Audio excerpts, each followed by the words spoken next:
పిల్లలు మీ క్లాస్ పిల్లల్ని పట్టించుకోరా? అదేంటి మేడం అలా మాట్లాడతారు? షించాన్కి ఒంట్లో బాగోకపోతే దానికి నేనే కారణమా? అన్నిటికీ ఇలా చెప్పండి. అది సరే గాని ఇంతకీ మీరేం చెప్పదలుచుకున్నారు? మీతో మాట్లాడడం వేస్ట్. షించాన్ని నేనే చూసుకుంటాను. కడుపులో నీకు ఎక్కడ నొప్పిగా ఉంది బాబు? ఇదిగో ఇక్కడే మేడం. నాకు సెంటర్ లో నొప్పిగా ఉంది మేడం. లోపల జల జల జల సౌండ్ వస్తుంది. లోయర్ అబ్డమన్ లో నొప్పిగా ఉందా? నువ్వేం దిగులు పడుకో, సరైపోతుంది. నీకు కడుపులో నొప్పిగా ఉందా లేక తిప్పుతోందా? నొప్పిగా ఉందా లేక తిప్పుతోందా?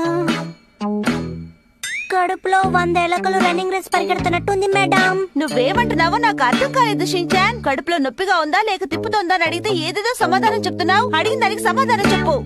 నాకు చెప్పడం రావట్లేదే. ఏంటి మేడం ఏమైనా అర్థమైందా? లేదు, ఏమీ అర్థం కాలేదు. తనని చూసుకుంటారని ఫోజులు కొట్టారు. ఇప్పుడు మీ వల్ల కావట్లేదా? మీ క్లాస్ పిల్లలు ఎప్పుడు ఇంతేగా? ఇదేమైనా కొత్త? అనవసరంగా మా క్లాస్ పిల్లల్ని తప్పు పట్టకండి. మీ క్లాస్ పిల్లల కంటే మా క్లాస్ పిల్లలు మంచివాళ్ళు. అలాగా?